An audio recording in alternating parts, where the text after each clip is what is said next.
otherwise we're going to get echo. Not streaming. Let's go to share screen. I'll share later. Let's move volumes up here. Recording also here.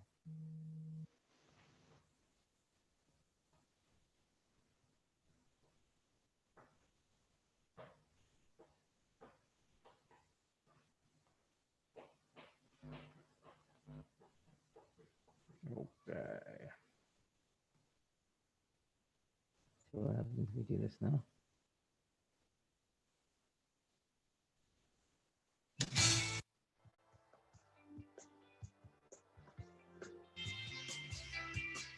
Hi, I'm Rabbi Yossi Lipsker, and today, as thousands of Jews complete the study of Rambam for the 38th time, we are beginning an exciting new initiative, Mitzvah Minute. On the last day of Pesach in 1984, the Rebbe launched the Rambam campaign, where he encouraged every Jew, man, woman, and child, to learn all 14 books of the Rambam's Mishnah Torah with a daily study program. Mishnah Torah is the only halachic work which codifies the entire spectrum of Jewish law, including those areas that are not in practice today. So essentially, learning Rambam means learning the entire Torah. The Rebbe set up 3 tracks for this daily study. The flagship cycle learns 3 chapters a day, completing all of Rambam in a year. Next to that is the cycle that learns 1 chapter a day and finishes Rambam in 3 years. The third option is to study Sefer HaMitzvos, the book in which the Rambam concisely explains the 613 mitzvos of the Torah. Learning Sefer HaMitzvos gives you a taste of the entire Torah. The Sefer HaMitzvos cycle parallels the 3 chapters a day schedule. Every day, we'll study the mitzvos which are discussed in that day's 3 chapters. With Hashem's help, next year, we will complete the entire Sefer HaMitzvos together in just 60 seconds a day. Okay. But it's just a shame. Get Chita. Encourage people to get the app and download the app. And maybe we should add something like about the org as well as the slide.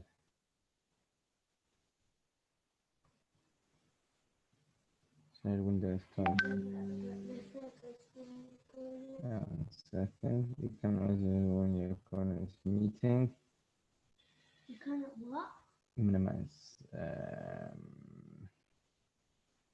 Insert.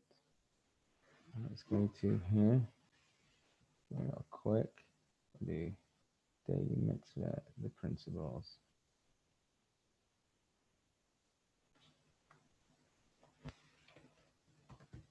Rambam. Copy.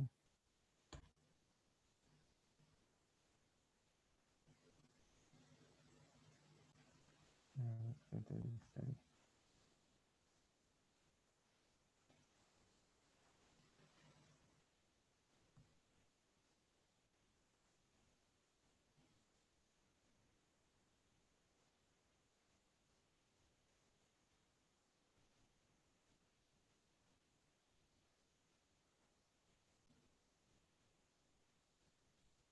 Do that isn't finished.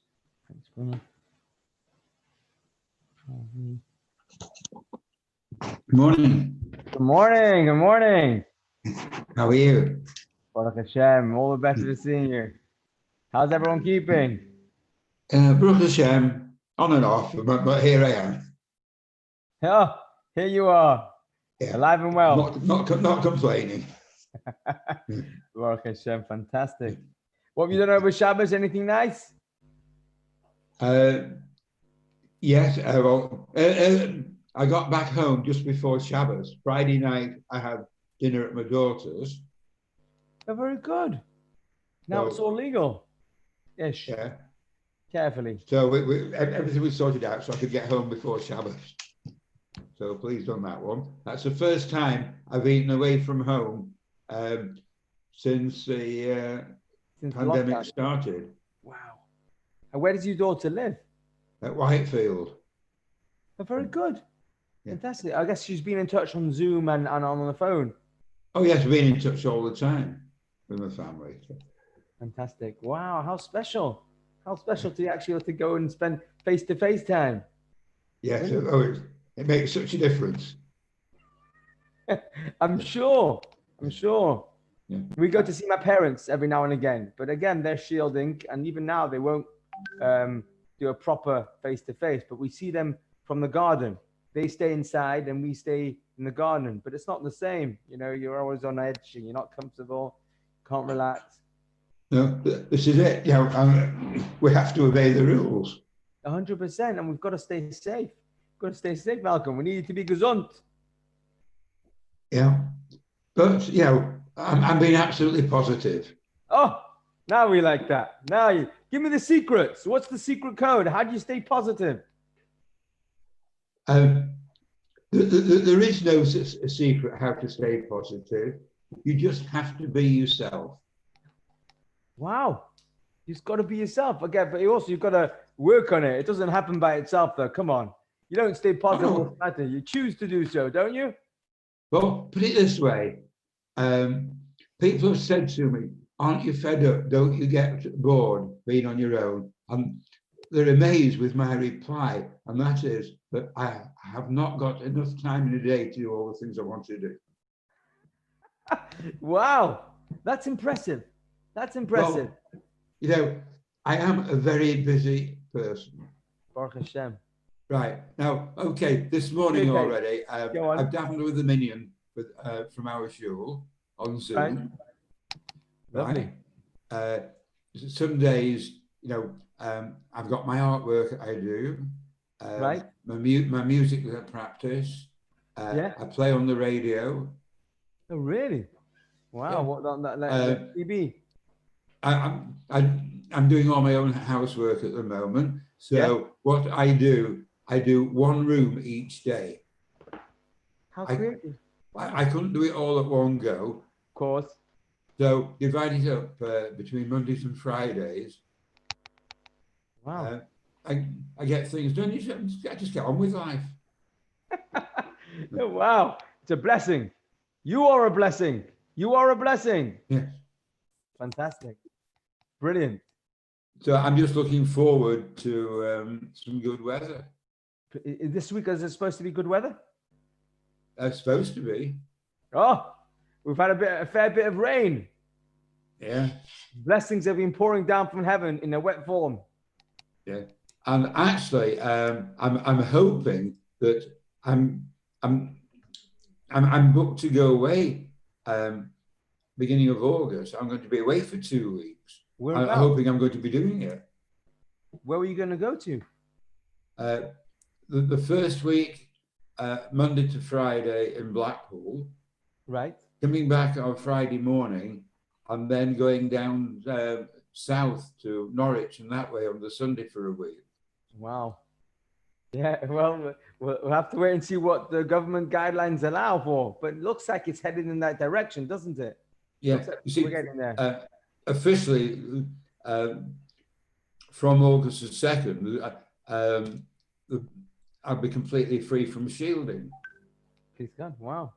You see, even though I'm allowed to go out and do certain things now, so you know, things are improving. Yeah, yeah. How about yourself, though? And you? The kids have 1.5 weeks left of school. And then it gets very busy, even busier than it's been already. The day camps aren't properly running, so it's going to be interesting. It'll be an interesting summer. As you said, we've got to stay positive. Do one room at a time. We do one day at a time. Yes. Yeah, I mean, when will we be able to resume proper Sunday meetings? So that's a good question. I think that the Sundays might come before the Friday nights. The Sundays might come before the Friday nights. That's what we're hoping to do. Just because Friday nights it's the amount of people who need to make communion, and then there's also all the other things. There's food. You've got to be careful what people are coming in touch with. So maybe the Sundays is probably the way to start. Yeah. Yeah, it's a good question. We don't really know the answer. The Chabad guidelines coming out from the headquarters in London are telling us to be extra cautious. So not to rush. Oh, of course, we all have to be extra cautious. I mean, it could be 3-4 months away yet. I hope not. I know, but Yeah. We have to be realistic. Yeah, and we've got to be safe. Beautiful. Malcolm, I'm going to put on the slideshow. We're going to do a little bit of learning. Good morning, Neville. Welcome aboard. We're going to put on the mutes. Everyone knows how to unmute themselves by now. At any given time, please do so. If you feel like you want to ask a question, make a comment at any point. And we're going to get right into it just because it's a loaded shir this week again. We're going to start off with what's going on the Jewish calendar. And there are good things going on the Jewish calendar. Let me tell you, Baruch Hashem, it is a first full week of the 3 weeks of mourning the Beis HaMikdash, which is days of mourning. And therefore, on the one hand, it's not days to have a wedding. It's not days to go to listen to a musical or anything like that. But at the same time, we need to stay positive. As Malcolm was just telling me, it's very important that the mourning and the sadness does not become an end unto itself. Because the only time we look backwards is for inspiration for the future. So looking backwards is part of looking forwards. If looking backwards is that and nothing more than that, there's no point. Not only is no point, it's dangerous. It's dangerous just to look back in order to mourn and be sad. Instead, we look back and say, you know what a Beis HaMikdash. What a tremendous revelation and clarity of Hashem. Let's make it happen again. And that's the key. Let's make it happen again. So we have to focus during these 3 weeks on things that can encourage us and help us grow.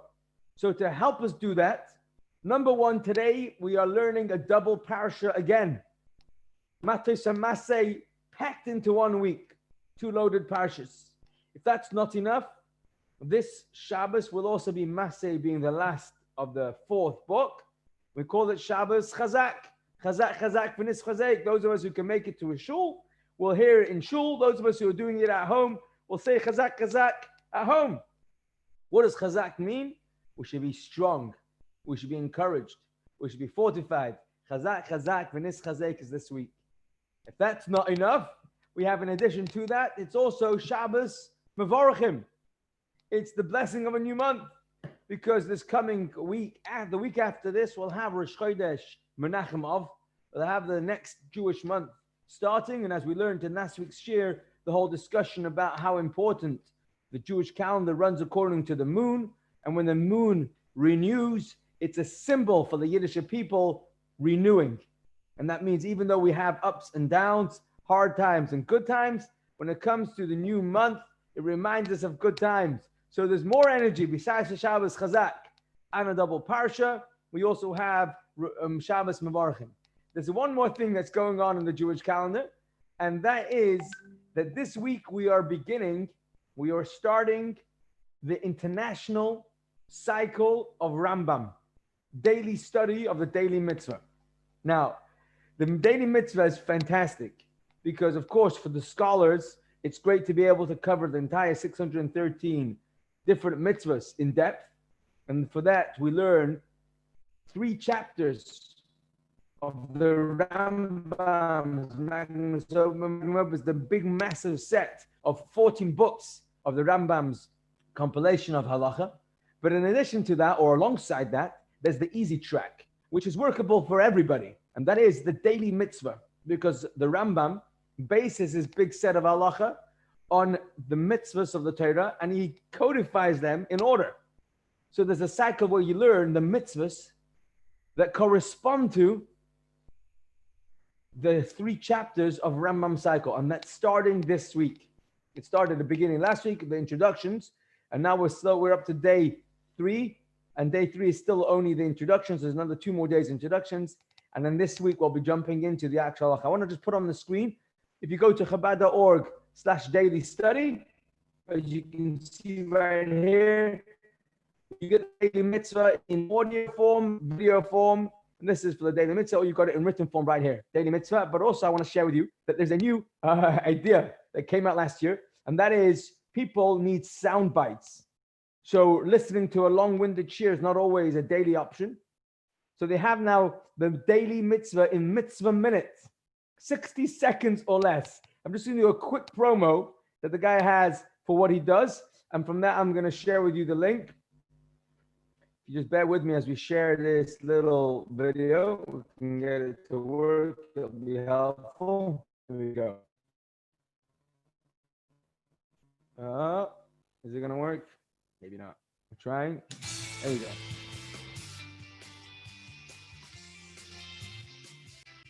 Hi, I'm Rabbi Yossi Lipsker, and today, as thousands of Jews complete the study of Rambam for the 38th time, we are beginning an exciting new initiative, Mitzvah Minute. On the last day of Pesach in 1984, the Rebbe launched the Rambam campaign, where he encouraged every Jew, man, woman, and child, to learn all 14 books of the Rambam's Mishnah Torah with a daily study program. Mishnah Torah is the only halachic work which codifies the entire spectrum of Jewish law, including those areas that are not in practice today. So essentially, learning Rambam means learning the entire Torah. The Rebbe set up 3 tracks for this daily study. The flagship cycle learns 3 chapters a day, completing all of Rambam in a year. Next to that is the cycle that learns 1 chapter a day and finishes Rambam in 3 years. The third option is to study Sefer HaMitzvos, a book in which the Rambam concisely explains the 613 mitzvos of the Torah. Learning Sefer HaMitzvos gives you a taste of the entire Torah. The Sefer HaMitzvos cycle parallels the 3 chapters a day schedule. Every day, we'll study the mitzvos which are discussed in that day's 3 chapters. With Hashem's help, over the next year, we will complete the entire Sefer HaMitzvos together in just 60 seconds a day. Okay, so that's your daily mitzvah. You can get it on the WhatsApp or it's on YouTube. I will share the link. Please God, it's a great idea to be able to have it in 60 seconds or less. And that way you're with the track with everybody else, with the unity together with everyone. But in addition to that also, it's just workable. It's easy to listen to. It's only 60 seconds. If you ever get caught up and stuck behind, it's not hard to catch up at 60 seconds a class. And then you go on and you keep up with everybody else. It's a fantastic idea. The other thing is also there is a website that's made for children, but it's children and adults, kidschitas.org. It's right there at the top. They actually have on Play Store, on your App Store, they have a download where you can have the app on your phone and it gives you the daily mitzvah as well as a bit of Torah, a bit of Parshah, a bit of Tanya, a bit of halacha, all put together in a very user-friendly format. And of course, there's the website that we started off with on chabad.org. So those are the idea of learning the daily mitzvah. It's a great time to get involved because the cycle is actually starting from the beginning this week. That's what's going on in the Jewish calendar. Let's talk about what's going on in the Parshah. This week, as we said, we have a double Torah portion, Matos and Masei, with which these 2 parashas complete the entire 4th book of the Torah. And amazing, the 4th book of the Torah more or less brings us to the end of the 40-year sojourn, which is right up to timeline, chronologically, we're almost up to the end of the entire Torah. We still have another 5th book, the book of Devarim, which will take us a whole bunch of weeks to finish until Simchas Torah, but that's not so much more stories going ahead. It's more of a repetition where Moshe Rabbeinu, before he passes away, repeats a whole bunch of things to the Yiddish people. And that's book of Devarim. So really, in this week's Parsha, we have one of the final stories, not the final, but one of the final stories of what takes place in the Jewish people's trip from when they leave Mitzrayim, leave Egypt, until they're going to reach the borders of Eretz Yisrael, ready to go in, which will take place in the book of Yehoshua, the direct follow-on from the end of Ezra Bracha. Okay, so let's talk about what's in this week's Parsha. The beginning is very interesting. It doesn't talk about a story, it talks about the halacha, the law of a person's word. The person makes a promise, a vow. It's taken extremely seriously in Jewish thought. And it's very, very important to keep to a vow.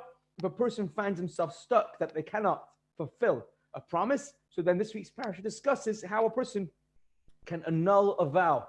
And it's a very important process where a person would go before the Beis Din and they would have to explain why it's annulled. Hataras Nadarim is taken very seriously. And that's the opening of this week's parasha, Hataras Nadarim and Hataras Nadarim.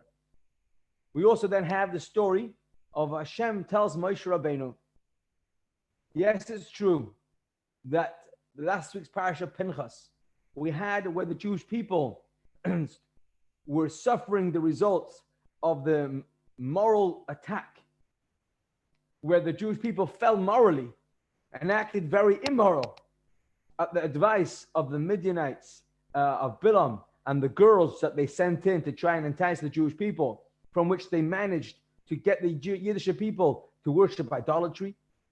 Says Hashem to Moshe in this week's Parshah, the Midianites had absolutely no reason to pick a fight with the Yiddish people. They weren't under threat. They weren't worried about the Yiddish people. They came to attack the Jews just because they were baseless anti-Semites. And for that is so dangerous because not only were they willing to go to war with us, they were willing to turn the entire country into an immoral machine, just so that the Yiddish people should follow in immoral ways. That is way too dangerous. That's so dangerous, it's poisonous for society. And therefore, we must take them out. And he instructs Moshe to go to war with Midian and to finish off Midian. This type of society that is built on not only don't care about what's going on, behave immorally, but promote it. Encourage moral people to also believe in being immoral. That's way too dangerous for society to handle. And for this, Moshe Rabbeinu is instructed to fight a war against Midian. Amazingly, Moshe Rabbeinu takes the mitzvah right away, even though he knows that Hashem tells him that as soon as this war is over, that's when he will pass away. In other words, Moshe Rabbeinu's life is only going to be so long as the war hasn't been fought. So if he delays the war in theory, he gets to live longer. No. Moshe Rabbeinu jumps in it, a mitzvah is up, Hashem tells me to do something, no delays. Right away carries it out, and of course carries it out successfully, as you can imagine. Moshe Rabbeinu is not playing games. And when he finishes the war, there is a whole set of halachas, of mitzvahs, of how they should split the spoils of the war. Those who protected the camp, and those who went out to fight. And then there's a tax of how much has to be given from the soldiers' spoils towards the Kohanim, and from the rest of the spoils that went towards the Leviim, and that tax is listed out in great detail in exact numbers. That's all written clearly in the Torah. And amazingly, at the back of that, we have the mitzvahs, famously the mitzvah of koshering our utensils. So if they would have gotten the spoils of war, expensive crockery or pots, pans, they might have had some fancy cutlery, because it was used for non-kosher. Before it could be used for Jewish people to consume kosher food with it, it has to go through a koshering process, and that's mentioned in this week's parasha. And alongside that is the other set of mitzvah that also pertains to food utensils, and that is not to do with making it kosher, but making it tahor, pure. And that's a different set of rules, often mixed up, but actually they're very different, and that is to put a utensil in the mikveh, to dip a new utensil in the mikveh. And that's true regardless of it's ever being used or not being used. When it becomes owned by a Jewish person, it then has to go into the mikveh before it's used for kosher, for food for a yid. So in theory, you could have, sometimes you have to do both, koshering and putting in the mikveh. Sometimes you just do one. If by mistake my meaty spoon stirred a hot milky coffee, it doesn't have to go to the mikveh because it was always owned by myself, but it does have to be koshered and it has to be put into boiling hot water following rabbinic advice. But sometimes I don't have to put it in the koshering process. I still may have to put it in the mikveh, and that would be an example of when I buy myself a new set of spoons. They're kosher, they've never been used before, and there's no non-kosher flavoring that needs to be koshered out, but it still has to go into the mikveh before I can use it myself. And that's in this week's parasha as well. We then have the end of the parasha where the Jewish people who are already on the east bank of the Jordan River. The east bank of the Jordan River today is not called Israel, but we know halachically it's part of Israel. It might not be mainland Israel, but it's part of Israel halachically. And that area on the east bank of the Jordan River is where the Jewish people are camped, and they can already see across the river the land of Israel. And they've been there already for a number of parashas. In this week's parasha, two of the tribes, Gad and Reuven, approach Moshe and say, Moshe, this place is brilliant. There's such good grass and pasture for our large flocks of sheep. let us inherit and take the portion of Israel over here, and our brothers, the other 10 tribes, will have more space in Israel to split between themselves. We're happy for us to be on this side of the river. Now, initially, that sounded very much as if they were saying, we can't be bothered waiting to go into the other side of the river. Moshe was very, very worried. Is this a suggestion that these guys don't want to go into real Israel? They don't want to fight. They don't want to go into the war of taking over Israel when there's an instruction, a commandment of Hashem. Isn't this what we had 40 years ago when the spies went across and they came back and the Jews said, we don't want to go in? Is this a deja vu where we're going to have all this again? And therefore Moshe was very, very strict with them until they explained that actually, no, we are willing not only to go along with our brothers and fight for mainland Israel, we will be the spearheads. We will lead our brothers in battle. And only once the wars are over, will we then come back to this side of the river, and we will be the protective force on the east bank. Moshe Rabbeinu was very happy to hear that. That not only are they willing to come along, but also they're so motivated. He says, these are the people that I need to be on this side of the water. And he actually added on a half a tribe of Manasseh, and there you have 2.5 tribes get their first portion of Eretz Yisrael, which is a big deal, because effectively Moshe Rabbeinu was given the opportunity, although he won't be going across the river, because as we learned, he hit the rock and was punished not to go into mainland Israel, but here he has an opportunity to be involved in settling at least halachic Israel in advance of the war of the people going across. So alongside that, we have how Moshe Rabbeinu learns from Hashem the exact boundaries, the dimensions of where Israel will be included according to the Torah. And it's fascinating to learn in this week's Parshah how much of Israel, how much of that Middle Eastern section is considered halachically Israel. Amazing. It's written in Torah 3,500 years ago what is and isn't included in the Holy Land of Israel. That's the first half of the Parshah, Parshas Matos. And then the second Parshah, Parshas Masei, describes the journeys of the Jewish people, of how they journeyed from Egypt until where they got to. And then in total, there's 42 journeys that the Jewish people have to pick themselves up, wrap up all their tents, pack up all their belongings, and move to a new place. Now, it sounds easy, 42 journeys. But 42 times to move houses, 42 times is a big deal. Even if you're living in a tent, a little bit of stability. But it did take 40 years to cover 42 journeys. And most of the travels were done in less than 20 years. So that means for at least 20 years, 19 years, they had somewhat of stability. But they're certainly training up to be the traveling people, the traveling Jew. And throughout our history, we have certainly lived up to that title, the traveling people. We have in this week's Sedra, besides the boundaries of Israel and the 42 journeys, we have also the Arei Miklat. The Arei Miklat are the cities of refuge.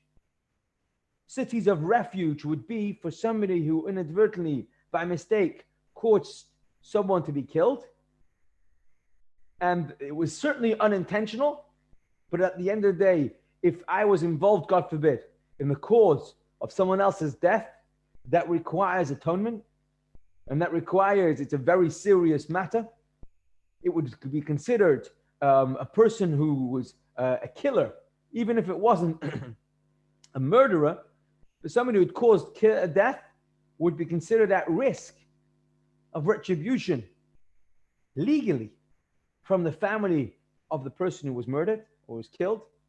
And therefore the killer would have to run away and flee to the cities of refuge. And Moshe Rabbeinu was told that when the Jewish people cross over into Israel, they will have 3 cities of refuge up and down the country. And equally on the eastern side of the Jordan, he should set up 3 cities of refuge. And although those 3 cities would not work until the mainland Israel, 3 cities were established, and only then all 6 cities would switch on, would work together, the Moshe Rabbeinu goes ahead and already starts setting up the 3 cities on the east bank outside mainland Israel so that they are already set up and ready to go as soon as the other side is on.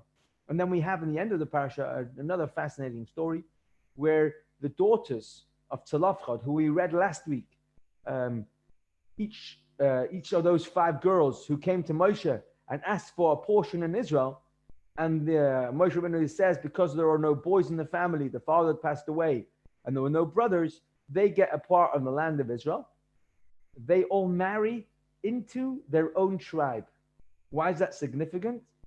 It's significant, first of all, to tell us that they were happily married. And although there were people who were not the irregular, they were brave enough to step up and speak up. Good things happened for them that they were happily married. More importantly, to do with the halachas of inheritance, their portion that became theirs remained within the tribe because they married into a tribal family. And that was important to those tribes so that they didn't have diversion or splitting up, taking away the parts that belong to them, and their shevet taken out.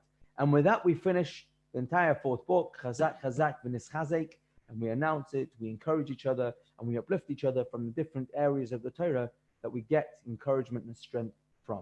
Okay, so that's a summary of what's going on in the week, what's going on in the Parsha, and now we pick in the next 15, 20, 25 minutes, we're going to talk about one area of the storyline, and we're going to try and pick up a relevant, helpful life message from the Torah, because the Torah is eternal, and the Torah always has life messages for us. So we're going to talk about today the art of giving advice, how to give really good advice. Show me the way. Okay. Now, the line, show me the way, is a play on words. Show me the way to really give good advice, or to give really good advice. But also show me the way is the description of from where we will get the advice. This week's parsha we're going to focus on, and we're going to discuss the path that was set up for the killer, the inadvertent killer, and how we give advice or we help out, we encourage the person who's got himself into a mess, into a real mess. The Hebrew word mess, in modern Hebrew they would say a met, but in Ashkenazic Hebrew you would say a mess. A mess is somebody who's dead. If someone's caused death, that's a right mess. And such a person really needs help.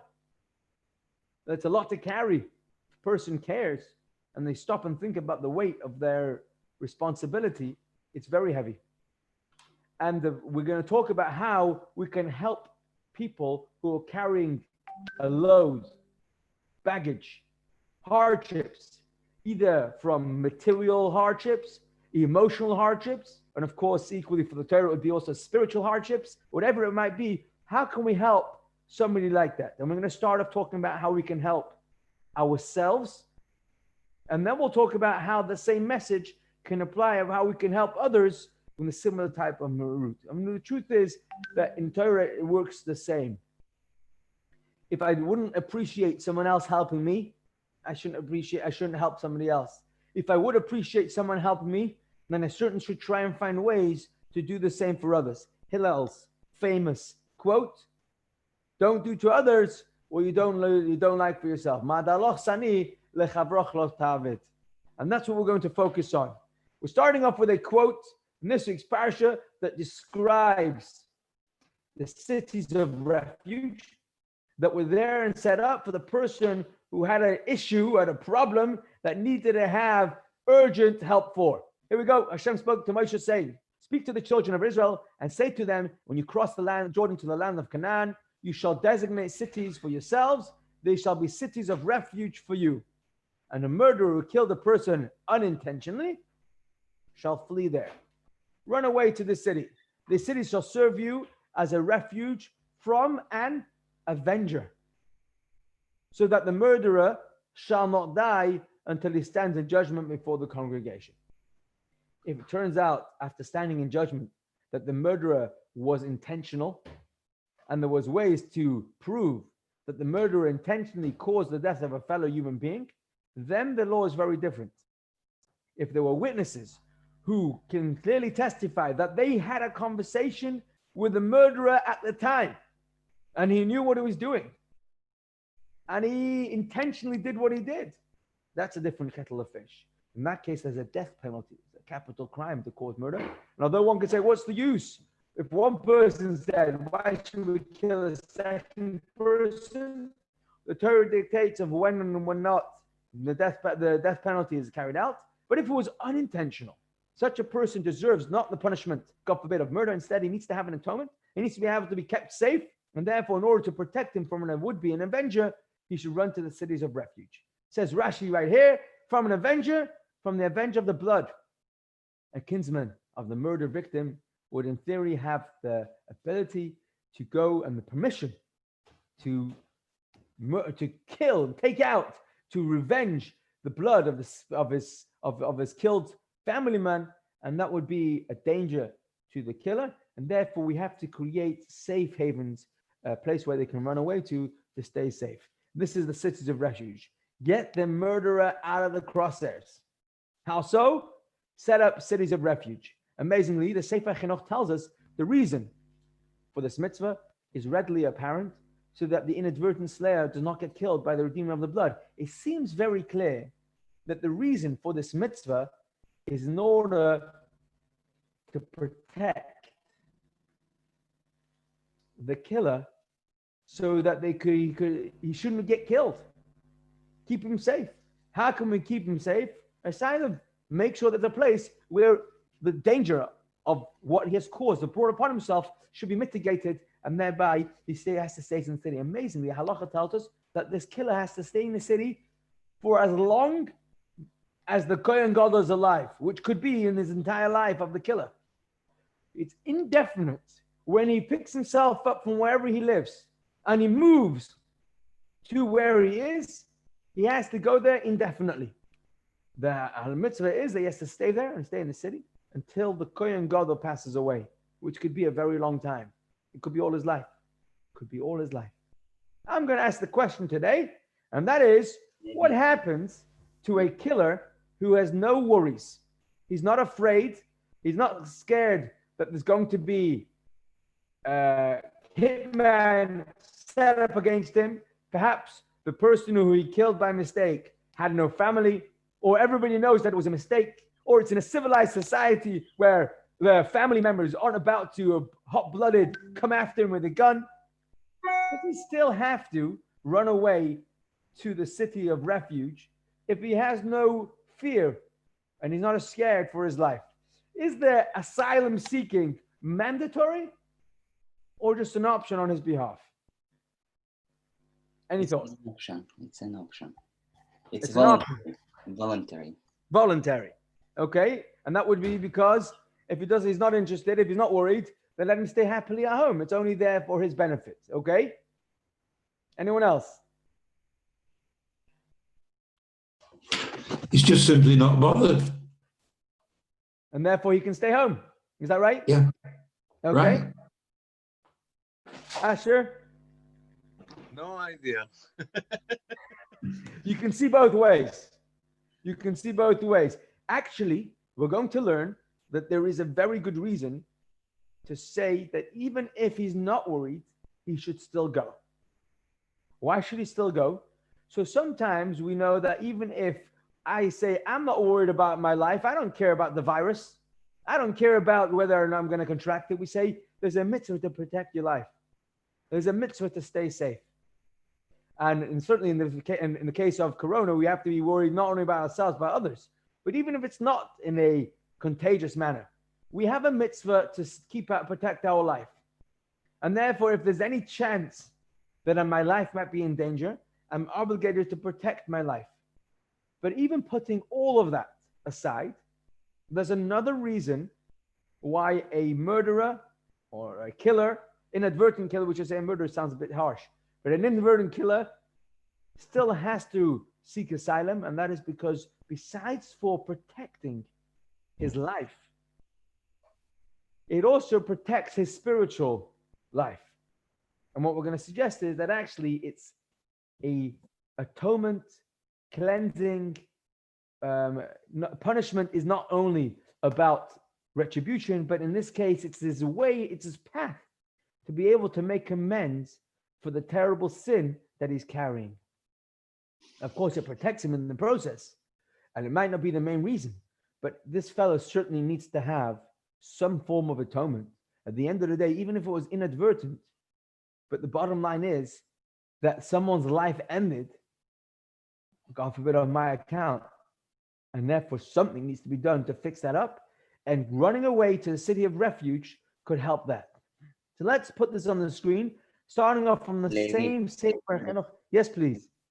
I have a question. Maybe you can keep it to the end, but something to think along the lines. Maybe Please. it's a super simple question, but Yes. how does the right of a family member to go and kill this inadvertent killer combined with the commandment, do not kill? Great question. It's a very good question. And it's one of those things which are very challenging to understand. To be honest, I have a hard time answering that question. The simple answer is that Hashem allows it. But it doesn't help us understand. Perhaps after we finish learning, and we're going to put a lot of focus on the atonement element. The atonement element of the entire future of this inadvertent killer is going to play an important role and help us understand what's going on. Because on the one hand, the inadvertent killer could say it's not his fault. And it's true. It was inadvertent. He didn't have any intention. But at the same time, at some level, he's held accountable. At some level, something happened that he should not have done. Whether it was literally in his calculations where a person chose to do something that was borderline dangerous, or even if not, even if the person could not have helped it. The truth is, when it's an onus, when it's really, really unavoidable, then such a person would not go to the city of refuge. He'd be less accountable in this. Here we're talking about somebody who was doing something and didn't have the necessary health and safety checks. And although they didn't have any intention, but without the correct health and safety, something went wrong. The example given in the Talmud is when a person who was using an axe to chop wood in the forest, and the axe wasn't very safe, and the metal cutting part of the axe flew off the handle as he was waving the axe. And as it flies off, God forbid, it flies into the passerby and unfortunately kills the passerby. That's So an now, act of God. You could say it's an act of God. It wasn't my act. But at the end of the day, the axe belonged to me, or I was responsible for the axe. And I could have or should have been more careful wielding an axe that's not properly built. And it's a dangerous tool. Yeah? No, it's a shogeg. Yes, correct. That's what we call inadvertent. It certainly was not intentional. Yeah. Some of these cases you couldn't even plan, even if you wanted to. But the idea is that still there's some level of accountability. Yeah, but it was a pure accident. It was certainly an accident. It was certainly not intentional, correct? Yeah. But if I had the health and safety check, certainly the way the government would hope to have us today, such accidents could be avoided. Such accidents should be avoided in general. Yes, but they didn't have health and safety in those days. Correct. And unfortunately, it was probably that much more common for accidents to happen. But even when an accident happens, we say that the person involved in the accident still carries some form, minimal, but some form of responsibility. And when we talk about ending a human being's life, that's very, very serious. Very serious. I mean, even that we can appreciate today, but certainly from a Jewish perspective, we realize how serious that is. And that's why. But, go on. But the person who accidentally died, was he perhaps standing too near in any case? Could have been an element of his own, partly contributed to it. Possibly. These are factors that should be taken into account. Yeah. Certainly if there's any punishment. But at the end of the day, if I'm walking away, carrying the weight of knowing that I have caused the death of a fellow human being, that's a big weight to carry. Go on, Nav, what were you going to say? I think the point you're making is obviously the refuge there is there until the trial happens, until the judge decides whether something was intentional, not intentional, accident, or contributory. True, but I'm going to take that a step further and say, actually, the judge might say, we acknowledge that it was unintentional and the contribution was minimal, and therefore, and that would be almost like a punishment for this unintentional killer. So the punishment is that he has to stay safe. Or the punishment is, in different words, he must stay in a city of refuge. And he may not leave. And he has to stay there for as long as his atonement will last. How long? And that's totally in the hands of Hashem, however long the Kohen Gadol lives. So yeah, it would seem a little bit unfair and a little bit extreme. And we're going to describe a little bit about why punishment happens in general. What's the point of punishment? It's not just because society wants to get back at so-and-so for the terrible crime that you caused. It's much more than that. And this is going to be the punishment. Sorry, by the punishment is equal then. The one who murdered on purposely gets into that protected town, and then the one who's done it by mistake also gets the same punishment. Needs to go there to Ir HaMiklat. The Ir Miklat, the city of refuge, which works only for the unintentional killer, the shogeg. The person who killed, the murderer who killed him intentionally, is punishable by capital punishment, put to death, chayav mitah. For somebody who's but it might have been classed as manslaughter. Correct. So manslaughter is probably a very good description. That's a different thing as well. Right. So we're probably talking about manslaughter because it was totally inadvertent or unavoidable. Then he doesn't get this punishment. He could stay safe, but he doesn't need this punishment. The punishment of having to stay there, if it's somebody who carries some form of responsibility. The point we're making here is that punishment that the person gets, and he has to run to the city of refuge, even though you could argue it wasn't his fault, is because the punishment is there not just to get back at me, but to help me on a path to come back home, to cleanse from the sin. And that's the point Also of any to protect punishment. you. Protection, we're going to say now, is the bonus. The protection element is the add-on. In other words, we're not just looking after your spiritual good. The city will also look after your physical good. But the main point is not so much the protection. The main point is the atonement that it brings. And that's what we're learning in here. Sefer Chinuch says, in so much as this great tragic place through the actions of the perpetrator, he also suffered the pain of exile, which is considered a mild form of death. You got to imagine, the poor guy, he can't even go home to pack up and move. The minute he realizes that death was caused by him, and something inadvertently was caused, he has to pick up and go straight to a city of refuge. That's the mitzvah. And that's painful. His family members, his neighbors, his street, his shul, the shops, everything familiar, everything he's been living with for all these years stops. And he has to start again from scratch in a new city, making new friends, making everything over from the beginning. And the person must pick himself up and go straight to a city of refuge. That's part of the atonement. What happens to his family, let's say? What does it? They could move with him. They're not obligated to, but they could move with him to the city. We're going to learn in a second that actually the city had to be a habitated place. There had to be a minimum amount of a community there already and maintained. And it had to be a place where you didn't move there and say, oh, what are you doing here? You must be a murderer. No, it had to be a place where you could blend in. But at the same time, it had to be a place where he moved to. He had to go move there from wherever he was living. So the environment he came to was a safe environment, but it was all over from scratch. And his family could come and join him. We're going to learn soon also, if we have time, that his teachers, if he requires a teacher, would have to go to make sure that he has what his needs. And all the needs of this person were taken care of. They have to help him find a job. They have to help him integrate. But the person has to pick up and start again from scratch.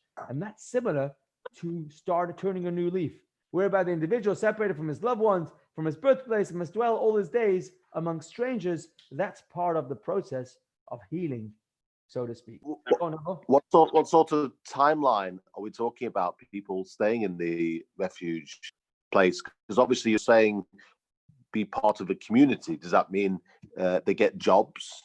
They go to shul? they get elected onto the exec of the shul. What sort of scenario are you talking about? I'm glad you mentioned the executive, because the answer is it's unlimited. It's indefinite amount of time. The only time where a inadvertent killer would be allowed to move back or out of the city of refuge is when the Kohen Gadol, the high priest, passes away. And there's a whole talk about why it's connected, but simply put, it's indefinite. And most times it would work out to be a very, very long time, unless you just happened to work out that a person's story was when the Kohen Gadol was very old. And when it was very old, so at that point, until he passed away, might not be so long. Generally, it would be a very long time. And the only thing he couldn't do is be elected to be part of the exec of any sort of communal organization. So he would become part of the community. If it was a Kohen, get called up for Kohen, or not Kohen maybe, but if you called up for Aliyah, no problem, get a job, and people wouldn't rub it in. But if he was asked, would you like to join the elections for the exec, he would have to say, look, I'll be honest, I'm not allowed to. I'm not allowed to be on the exec, so you have to count me out. But he didn't have to go around telling everybody. Only if it came up, he would have to mention it, and he would do it privately, whatever. But the point was not to label him, oh, this is the guy who's a murderer. Instead, he would be able to start a new leaf in a safe environment. And what we're going to learn is, I'm going to jump the gun for a second. We're going to learn that actually going to the city of refuge is probably, it sounds similar to going to prison. It sounds very similar to being put into jail. That's right. I was thinking that. But actually, the Rebbe has a beautiful talk. Let me see if I can bring up that text. Where is it? I think it's text 11.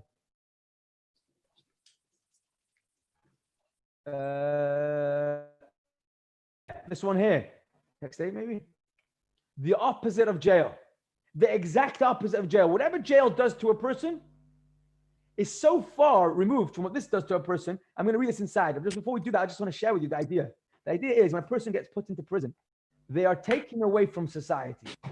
That's the most important thing. Danger to society, take him off the streets. Dump him in jail. What's going to be with this individual?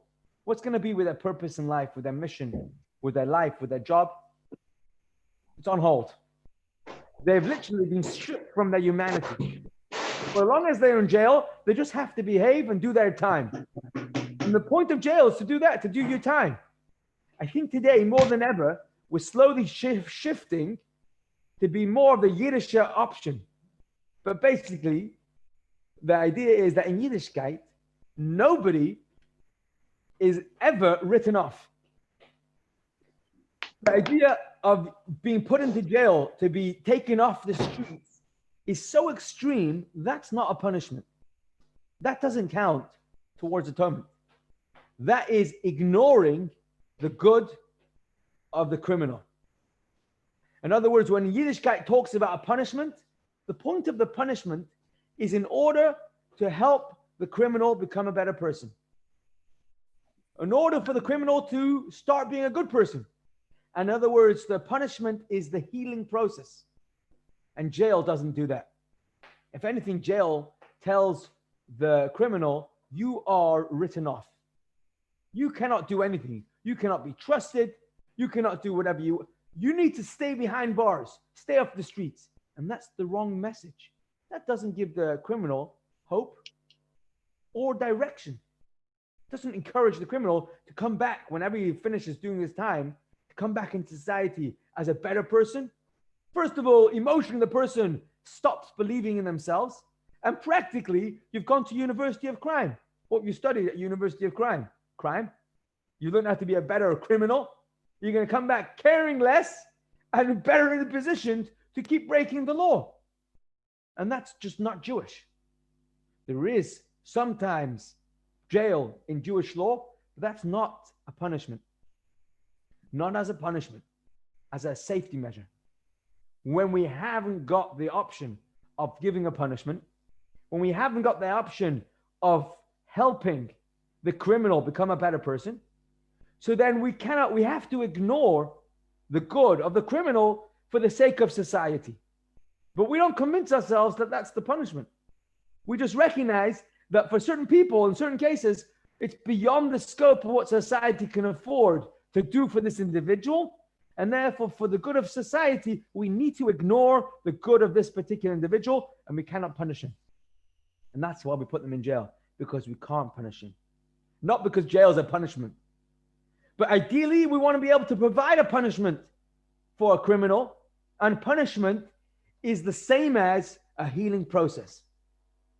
And which is why anytime there has to be jail, or in this case, a city of refuge, which is like a jail for a criminal, the whole process it's set up and designed to help the criminal learn, educate, and develop, becoming a better person. It's so the opposite. And that's why the jail, so to speak, the city of refuge, has to be a working society. So that the criminal comes there and sees what a good society should look like. There has to be good people there. There has to be a rabbi there. There has to be somebody who is going to encourage and help the criminal find a workplace. And that workplace is going to be designed to being able to, what's the word where you have I'm thinking of the word the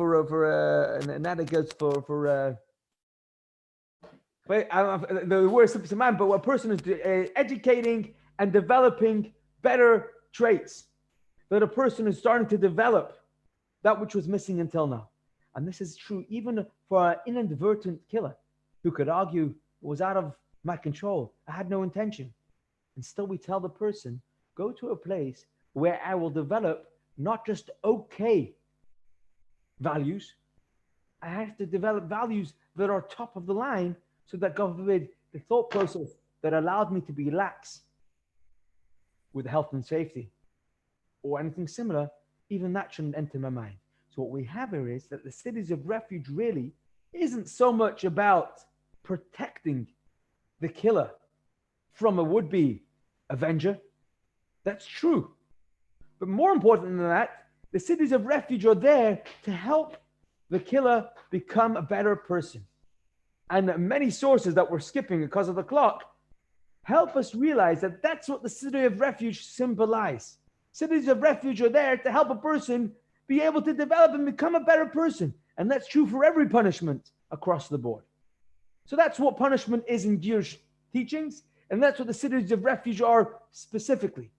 So now we want to focus on one of the instructions that we have about the cities of refuge. And that is that in order to get there, the Torah tells us that there's a responsibility on the entire congregation to make sure that there are signposts up and down the country at every intersection that will show an inadvertent killer, whenever it may happen, the way to get to the cities of refuge as quickly and as smoothly as possible.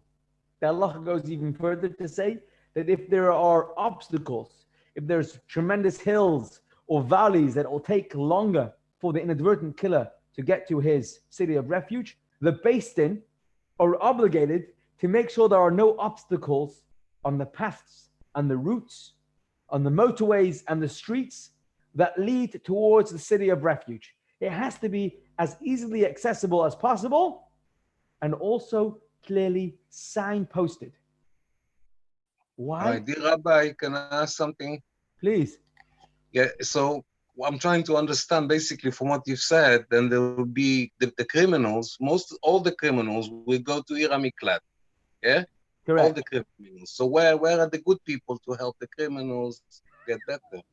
So here's the idea. The Ir Miklat had a special, almost like a council, who measured that the city should not grow too large, but also that it had to be, I think, a minimum of 60-70% of the people had to be non-criminals, meaning people who hadn't come there as part of the thing. And there had to be a whole list of things that have to be there: proper schooling, there had to be proper shul, there had to be proper doctors and everything. It had to be a very well-established city. And also, financially, economically, the city had to be very much moderated. So if it became a city where the average line of work were people who are working things that are not necessarily conducive to encouraging a criminal to become better, then they had to rearrange what businesses were being opened. So if all the business started being betting shops, then something would be a problem in that city. They would have to adjust that. They wouldn't give that permission. So it was a very delicate balance. And the idea was to create an environment that would encourage a criminal to grow. It's true that not every criminal would go to the Ir Miklat, only killers, and anybody who was an intentional killer, once they went through the court case, would be removed from that city. But the idea was that city was geared towards helping people become better. And what we're learning is that that sort of help had to be clearly signposted.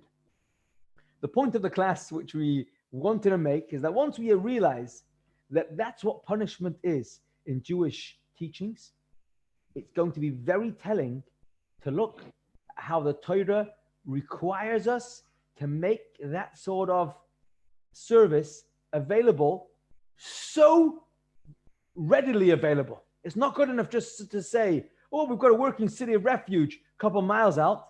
The whole country has to be designed so that whenever a person needs help, it should be clearly and easily accessible.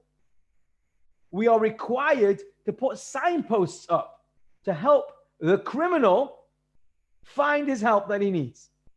What's the message of that? And this is where we want to go to. The message of that is that whenever somebody has committed something which you might call a crime, or to take a message a bit closer to home, I've done something that I know I wish I didn't. And that could be anything, fill in the blank. The number one rule is don't write myself off. Don't tell myself, oh, I'm too far gone. Even the killer is not too far gone. Punishment and help is about cleansing and becoming better, and that's always available. Not only it's always available, there's a requirement to make sure that's available. It's a tikkun, and the tikkun is always there. Fixing up our mistakes is always an option. And Hashem believes in us even if I was a killer, God forbid, let alone the smaller problems that I have or the baggage that I'm carrying. And that's number one rule.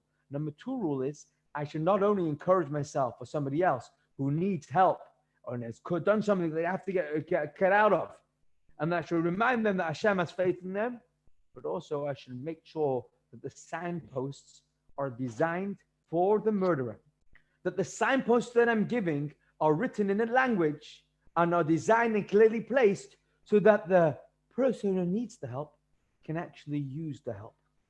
What does that tell us? That tells us that the Jewish people are known to be some of the best speakers. But I just heard from Rabbi Sachs on his little recording that he sent out, that although we are the best orators and communicators, we are probably one of the worst listeners. We don't have that tremendous gift of being able to be good listeners. And here's the idea. In order to share something that should be listenable, in order for somebody to accept, to take on board the help that we're looking to give, we must take into account what they are going through, empathize with them. And number two, it has to be practical. To point out problems, to point out how bad something is not helpful. Nobody Kabbalah talks about it a lot. Kabbalah very much. Very good. This is Parshah as well. But one second, the point we're making here is that if I have advice to give somebody, I have to put it into actionable, practical steps. Because that's when I've taken into account the listener, the receiver, or in the example we're using here, the criminal's perspective, and make sure from his or her point of view, it's workable. Now I've signposted the help in a proper way.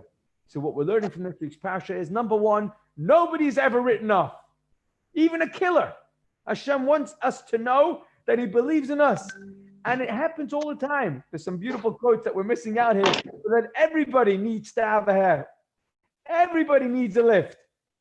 There's nobody who doesn't need to have the gift of help, a gift of a way home, to get back on track. But when we go back on track, we need to tell ourselves practical steps. And the same is true from helping somebody else. Don't just say, oh, there's a problem, put it into practical. If I'm going to tell somebody, I think you need to go to the gym. It's not a good thing to say to your wife. But if you tell somebody, if I tell her, that's not helpful. That's not helpful because it's not actionable. What do you want me to do? If I find ways to make it in small sound bites, you know what? I don't mind doing this, that, and the other. And then you might have a good time. You might meet some friends. And you put it into a way, you package it in a way that the signposts read in the same language that the recipient can hear. Now we were doing the mitzvah of signposting our mikvah. And this is something that we can learn practical and put into action today from a lesson from this week's Parshah. Hashem should give us the courage and the focus, the clarity to be able to help ourselves, never give up. Always remember that Hashem is waiting to give us the help that He is. You can download the app. Which app? Hashem's app. You know, the ones that reroute every time we make a mistake and we go off track. And then it says, oh, rerouting, we're going back on track. That's what Hashem has in store for us. Every time we get it wrong, there's a rerouting. And it's fine. Why is it fine? As long as we're willing to be able to take that on board. And the trick is to be able to do exactly that. Put it into actionable steps. So keep on going. We learned something today, and Hashem should give us the courage to be able to enjoy it. I want to wish everybody a successful week, a gebenchte week, and it should be a week of extra mazel, extra bracha, extra any of mevarchim and chazak. And then again, once again, the Rambam cycle that we can learn mitzvah a minute and the rest, and everyone should have a gebenchte week. If anyone has any questions, comments, I see a hand raised. Please unmute yourself. Vakasha. Oh, ask I you. have a question. Please. I agree with everything you say, with the day and the atonement and everything. But to me, I feel maybe the city is not the best place. Because it is like a person going to be put into a beehive. Everything buzzing, everything moving all the time. And it's not necessarily that he will get an attention. Why? It's almost your responsibility. It is up to you. It requires a lot of power and strength and willpower from you yourself to get to the city, to blend in, to find a job, to find some people who will lift you up, who will drag you out of your situation. On the other hand, why not saying, okay, you should go to a community, you should leave a place where you are, but it's not the city. It's maybe a very small village or a small town. You not necessarily have to say what has happened to you, but you will get a more personal attention from the rabbi, for example, or from the community, from the synagogue, where everybody knows that something happened to this person, we have to help him. And it is less of a weight, less of a burden on that person, and maybe less willpower required to get this initial movement going. Great observation. I love the question. Why not put it into almost like into a rehab society, where a person is guided and led by the hand down the route? The truth is, in a sense, the cities of refuge were geared that way, but not quite the way you said. In other words, the person, the murderer, had to take much of the responsibility themselves. And in Jewish thought, this is very, very much a part of rehabilitation. Rehabilitation requires taking responsibility. So, for example, in today's society, if somebody's not well, they go to the doctor and expect the doctor to heal me. And it's almost like the doctor's job to make sure that I'm healthy. And in Jewish thought, that's not the case. In Jewish thought, the doctor is there to direct me, but the responsibility for my health must remain mine. In other words, part of being human is taking responsibility for myself. And the same is true even with somebody who's got a serious issue that needs to have help for. I must take responsibility. So although I can have help and encouragement. Oh, Shakir. Very good. We'll chat soon. I just got a private message. But the idea is that when we have when we have a case of rehabilitation, when we have a case of putting a person into a rehab center, there must be a massive element of where the person has to take responsibility. We encourage them to do it. We try and help them through doing it. But at the end of the day, it has to be, and it must be, that the person's own responsibility to have that happen. We'll give you a quick story, if you don't mind. The story of when the Rebbe managed to get a group of prisoners to have permission to come for a Shabbos to Crown Heights. And they came Shabbos to a Farbrengen. Truth is, I'm making a mistake. It wasn't on Shabbos. It was during the week. It wouldn't have worked for Shabbos because the security would have been too hard. But they were given permission to come to Crown Heights, spend a few hours, and part of that time was a Farbrengen. And at that Farbrengen, the prisoners were allowed to spend time in a very large gathering. It was a big deal, and it took a lot of pulling strings. And the Rebbe spoke many a sikha, different talks that applied also to the prisoners. Yet the Rebbe insisted that when they come into 770, they should not sit as a group. They should be dispersed amongst other people. And he explained the simple reason. He said, if they sit as a group, everyone says, oh, who's that group? These are the guys who have ended up in the locker, in Cheder. These are the guys who have ended up in prison. That's not helpful for becoming rehabilitation, for becoming a better person. Labeling people. You're the guy who needs to go to such and such a place, because that's the place where people who have your problem go to, isn't helping them get better.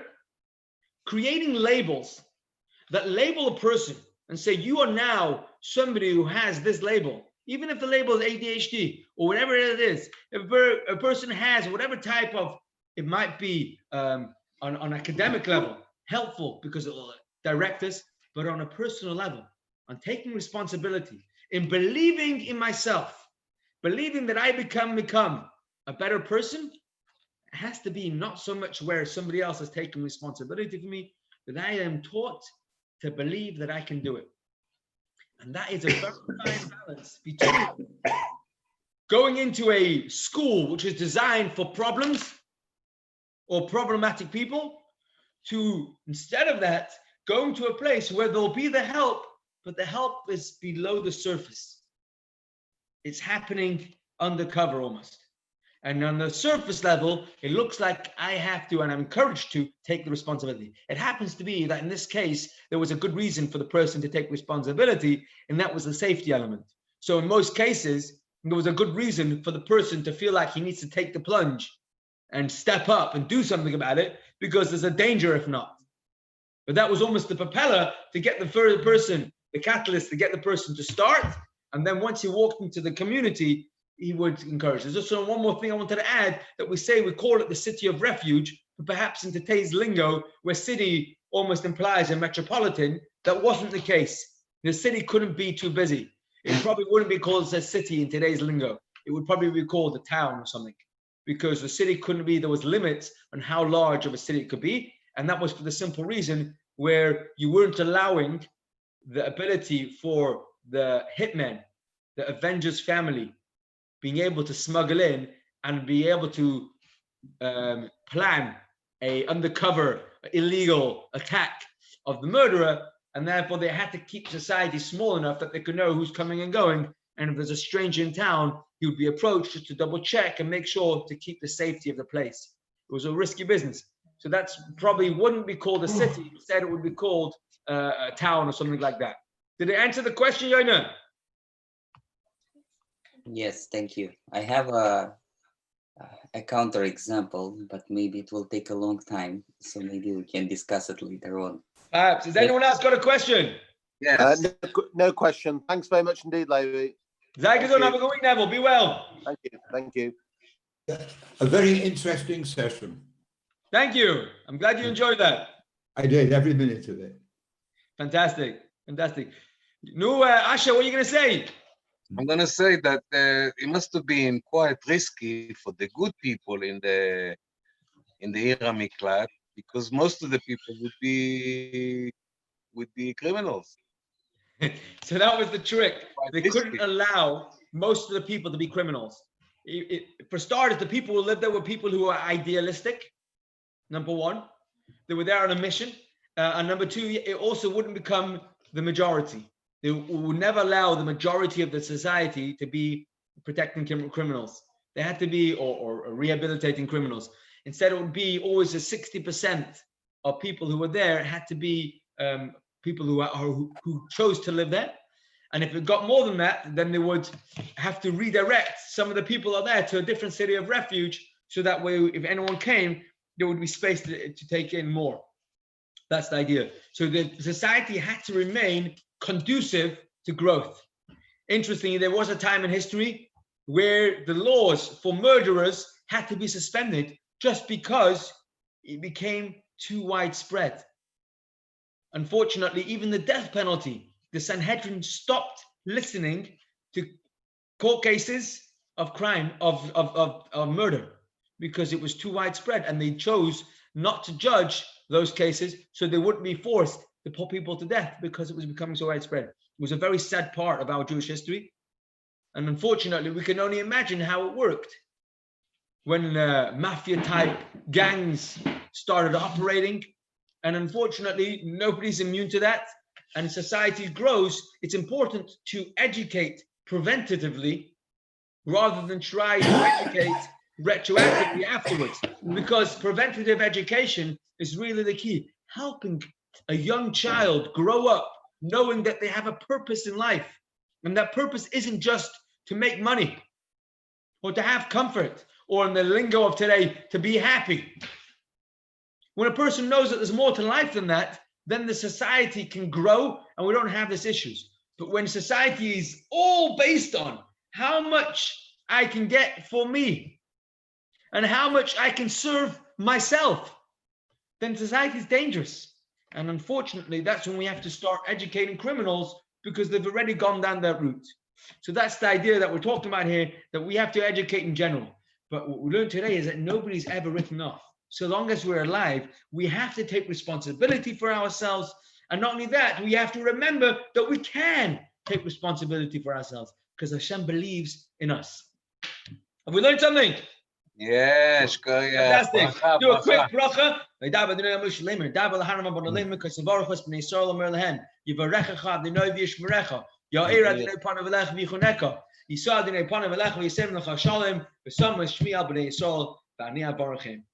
A wonderful week, everybody.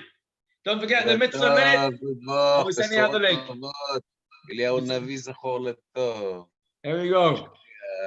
Okay, bye. Thanks very much. Bye. Bye. Bye. Bye to that nice little pretty girl of yours. I've made her smile. There you go. You get it. Go on. Take care, everybody. Yeah. See you next week then. Bye. Bye.